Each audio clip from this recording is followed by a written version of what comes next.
কেমন করে জ্বলায় বলবো বলবো কেমন করে জ্বলায়? কিচ্ছু বলতে হয় না, ভাবটা শুধু একবার টুক করে এমন মুখটাকে করবে যে সর্বাঙ্গ জড়িয়ে দেবে। মরেছে না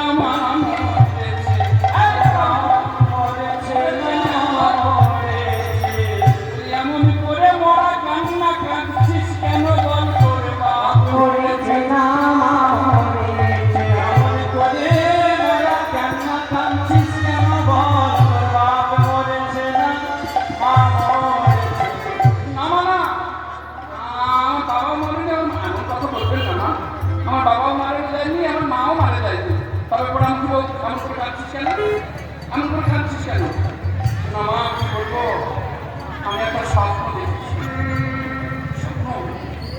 স্বপ্ন দেখেছিস না মা? সে কথা বললে তুমি সইতে পারবে না মা।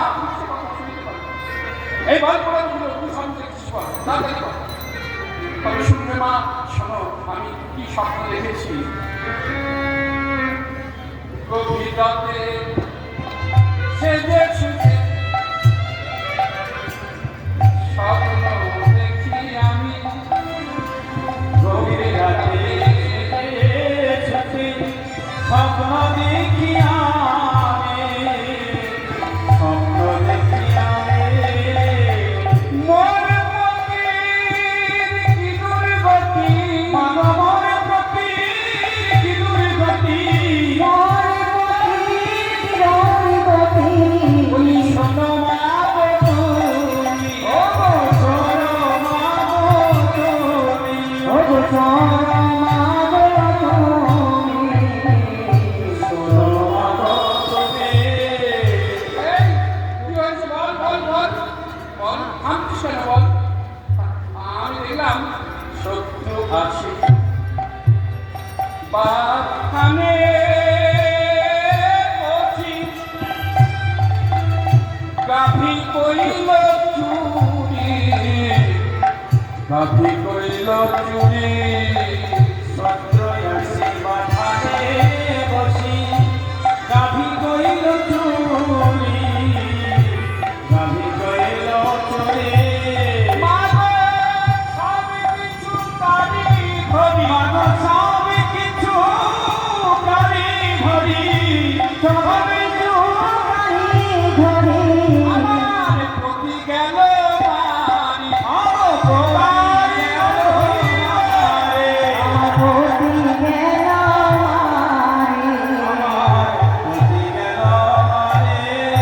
বলো মাগো আমি এখন কি করি, বলো বলো মাগো আমি এখন কি করি, আমার প্রতি গেল গো মারি মা, বলো আমি কি করি, আমার প্রতি গেল মারি, বলো মাগো কি করে।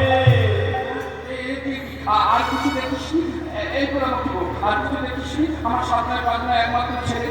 আচ্ছা বলো তো মা, ছেলের কথা যদি কেউ এমন করে শোনে সেই মায়ের হৃদয়ে আসতে থাকে গো। বলে জগতের সব থেকে বড় শক্তি জানো, সব থেকে বড় শক্তি হলো পুত্র শোক। মায়েরা সব সইতে পারে কিন্তু পুত্র শোক মায়েদের হৃদয়ে এমন করে লিখে যায়, যতদিন দেহে প্রাণ থাকে সেটা আর বের হয় না। বল বল বল বল বল বল কি হয়েছে বল? না মা কি বলবো মা, সে আমি তো কাঁদতে কাঁদতে ঘুমিয়ে পড়লাম, আর ঘুমানোর পরে দেখলাম ভোরের বেলা একজন এসেছে, আর এই বড় বড় চোখ রক্তবর্ণ সোনার রথে করে এসেছে, সোনার রথে করে এসেছে, এসেছে আপনারা বুঝতে পারছেন কার কথা বলছে? সপ্তর্ষি বাহিত রথ মানে সাত রং, সপ্ত রং, সাতটি ঘোড়া, সপ্তর্ষি বাহিত রথ, সেই রথে করে সূর্যদেব আসে। আর তার সারথীকে, তার সারথী হলো অরুণ। অরুণ কিন্তু সূর্য না, উনি ভাস্কর, দিবাকর, সূর্য নারায়ণ ওনার যিনি সারথি, ওনার নাম হচ্ছে অরুণ। উনি হলেন বিনীতার সন্তান। চন্দ্রবার বিনীতা ছিল না, দুই বোন, বিনীতার সন্তান। অল্প সময়ের মধ্যে ডিম্ব ভেঙে তাকে জন্ম দিয়েছিল বলে বিকলাঙ্গ হয়েছিল। তা সূর্যের রশ্মির দ্বারা যেমন চর্মরোগ ভালো হয়, অনেক রোগ থেকে মুক্তি পাওয়া যায় সূর্যদেব। তিনি প্রাণ বলা হয় সূর্যদেব। আর সেই বড় বড় রক্ত